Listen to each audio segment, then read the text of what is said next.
నమస్కారం, welcome to జనం కోసం జర్నలిజం న్యూస్. హనుమకొండ జిల్లా షాయంపేట మండలం మాందారపేట వద్ద హనుమకొండ ప్రధాన రహదారిని ఆనుకుని విద్యుత్ అధికారులు కొత్త విద్యుత్ లైన్ ఏర్పాట్లు స్థానికులు అడ్డుకున్నారు. గతంలో ఉన్న పాత లైన్ నుండే విద్యుత్ ఫోన్లను ఏర్పాటు చేయాలని డిమాండ్ చేశారు. విద్యుత్ స్తంభాలు ఏర్పాటు చేయడం వల్ల ప్రమాదాలకు జరిగి ప్రాణహాని జరిగే అవకాశం ఉందని ఆగ్రహం వ్యక్తం చేశారు.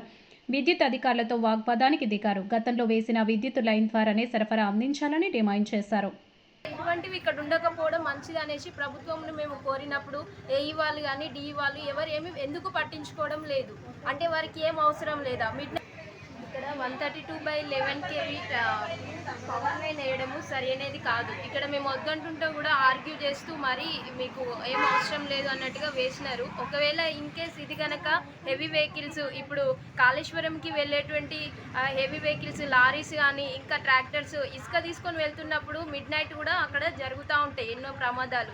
అప్పుడు ఆ టైంలో ఎవరు పట్టించుకోలేరు కనుక ఇటువంటివి ఇక్కడ ఉండకపోవడం మంచిది అనేసి ప్రభుత్వంను మేము కోరినప్పుడు ఏఈ వాళ్ళు కానీ డిఈ వాళ్ళు ఎవరు ఎందుకు పట్టించుకోవడం లేదు అంటే వారికి ఏం అవసరం లేదా మిడ్ నైట్లో వాళ్ళు వచ్చి ఏమైనా చూస్తారా? అంత జరిగినాక వచ్చినాక వేరే వాళ్ళకి ప్రమాదం జరిగినప్పుడు వాళ్ళు ఏమి చేయలేరు కనుక ఈ యొక్క 132/11 kVని మీరు ఇక్కడ నుంచి తీసేసి ప్రజలందరి న్యాయం కొరకు మీరు ఇది ఇక్కడ నుంచి తీసేసి పాత లైన్లో మాత్రమే వేయాలనేది మేము విజ్ఞప్తి చేస్తున్నాం.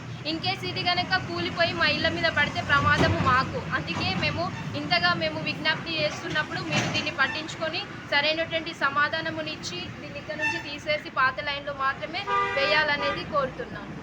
ఇది ఎప్పుడో ఉన్న లైన్ అట్నుంచే వేయాలి కానీ మా ఇండ్ల మీద పడేటట్టుగా వేస్తే ఎట్లనండి? ప్రభుత్వం గిట్ట వేస్తాను పాత లైన్ లెక్కనే ఉండాలి. అవి లారీలు బస్సులో ఏవో గుద్దితే మా ఇండ్ల మీద పడయా? ఎంత దూరం ఉన్నాయి, ఇంకా జరుగుతుంది. రోడ్ వస్తే ఇంకా దూరం అవుతుంది కదా. పెద్ద లైన్ కదా, అంత పెద్ద పవర్ ఏదన్నా గుద్దితే అసలు వేయద్దు. గవర్నమెంట్ వాళ్ళు గిట్ల ఎందుకు ఎత్తాను అద్దాని అంటే మాది నిన్నంతా కరెంట్ కట్ చేసిన మాకు లేకుండా. ఇది వేల మంది తిరిగే రవాణా. ఇది రేపు మాపో 4 లైన్స్ శాంక్షన్ అయి ఉన్నది.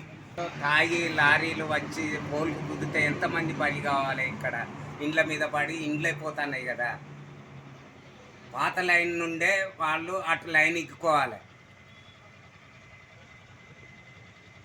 మీటర్ల దూరం నుండి కుదిరితే మా పరిస్థితి ఏం కావాలి? పోలీరు ఇండ్ల మీద పడుతుంది. అది ఒకవేళ గుద్ది ఇండ్ల మీద పడితే మా పరిస్థితి ఏంటిది? వెళ్ళిపోవాలి. ఈ అధికారులు ఏమి స్పందన ఇస్తలేరు.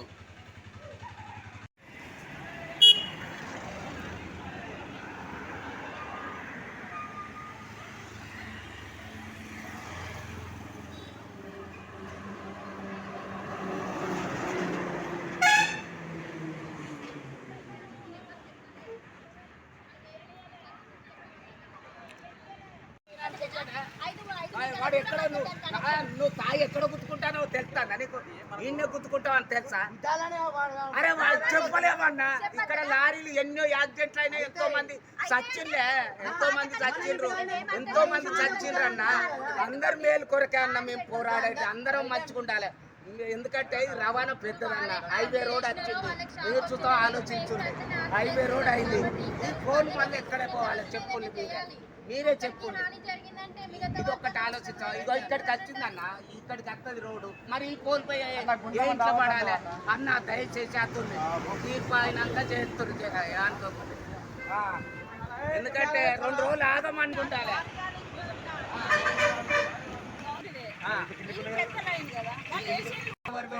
దీని వైర్ కింద పోతా అంటే మన సప్పుడు అయితే సప్లై అయింది కదా. అందరం మంచిగుండాలి.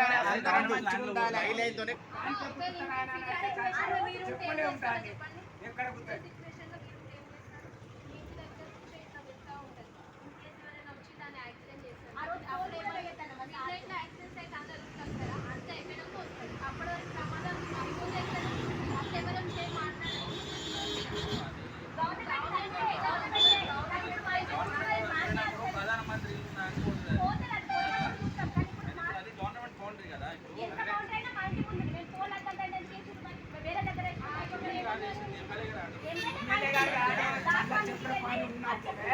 పాత లైన్ నుండే తీయమని చెప్పి ఆల్రెడీ ఆడ ఫోన్ బాకీ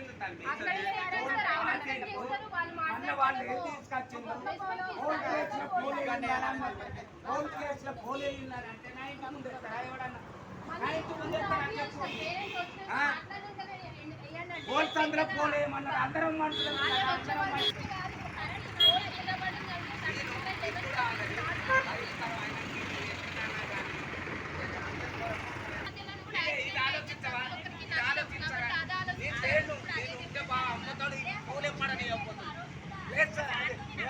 అప్పుడు ఏది గారు వాళ్ళు అక్కడ మన ఏది మన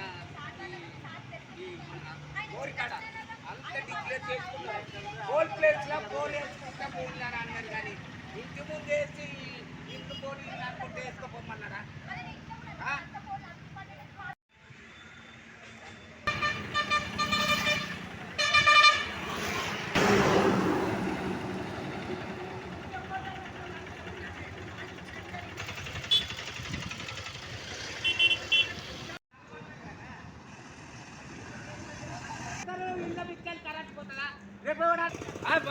మంత్రం కాదా మేము 2 రోజులు ఆగలే ఏదన్నా పరిష్కారం అయ్యేదాకా చెత్త బండ్లు పోతున్నాయి బండ్లు పోతున్నాయి వైర్లు పోతాయి పని కావాలి రేపు హైవే రోడ్ అయింది ఎక్కడికి పోవాలి మళ్ళీ ఎక్కడికి పోవాలి అది రోడ్ మీద ఈ మనుషులకు రేపు చెప్తా అంటేనో అర్థం చేసుకుంటలేరు ఎక్కడికి పోవాలి మళ్ళీ హైవే రోడ్ అంతే చెప్తా అంటే దొంగతనాన్ని చెప్తానే హైవే రోడ్ అంతా రేపు ఎప్పటి ఇంట్లో పడాలి అది మనుషులం కాదా మేము 2 రోజులు ఆగరాలి ఎత్తిపోతాం దాన్ని ఉరుకుతాళ్ళు ఈ మనుషులకు ఆరేస్తాం ఏ కాలంలో ఫోన్లు ఎత్తారు